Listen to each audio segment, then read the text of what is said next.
automatically when your free stream is equal to m critical, then automatically on the airfoil somewhere you will be getting Mach is equal to 1. Then only you will call this Mach as critical Mach. Now see, magic is here. When you have m is equal to 1, that time you start your experiment in which you can see your shock is moving. Okay, let's understand. Now increase this m. It means your free stream velocity you increase. How will you increase? M greater than m critical. Suppose earlier it was 0.5, now you make it 0.55 or 0.6 anything. So because of that, something will happen here. What will happen here? This is very interesting. What will happen here? Suddenly you will be getting a zone. You can see a bubble. In this bubble, you will be having Mach more than 1. See the magic here.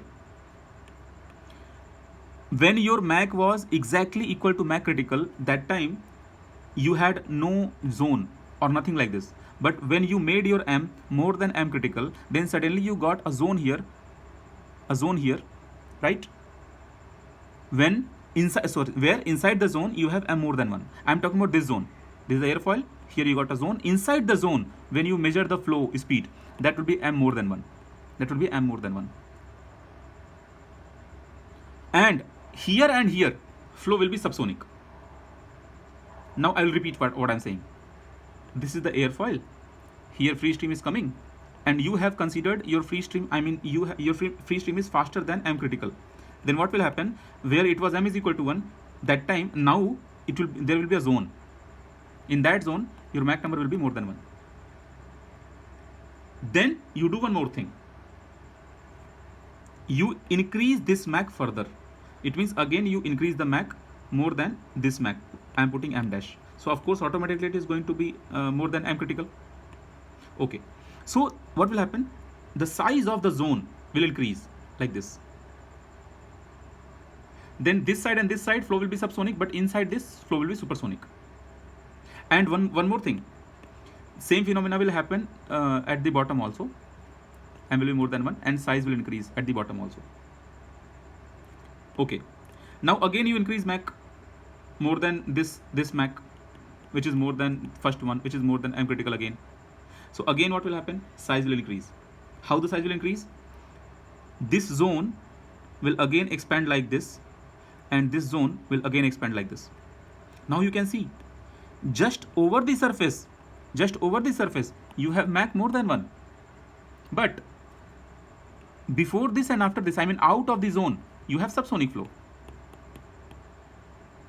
And this is your airfoil. This is solid part, okay? Nothing is happening. This is solid part. Don't be confused. Now you go ahead.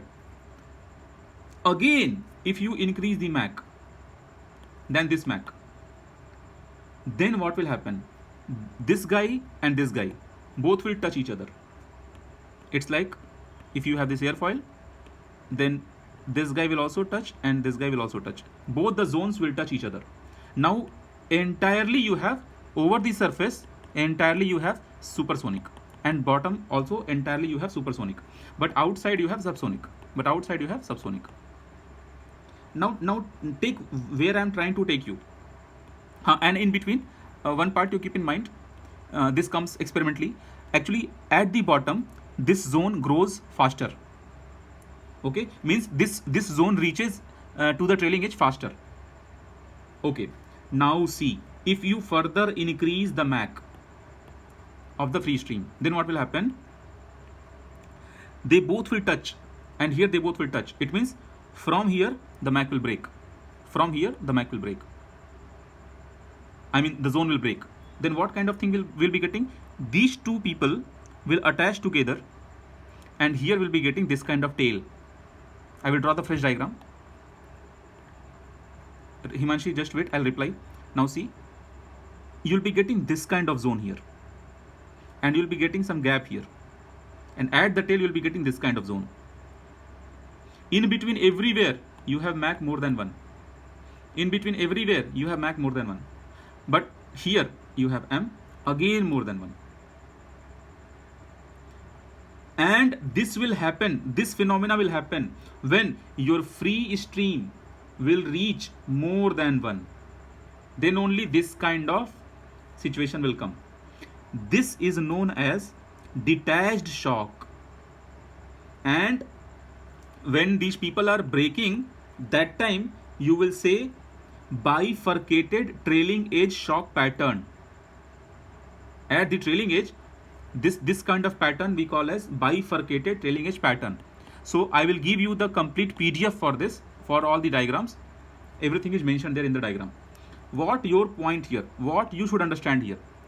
Actually, after understanding through entire story, you have 3 important points. Now let's understand those 3 important points for GATE exam.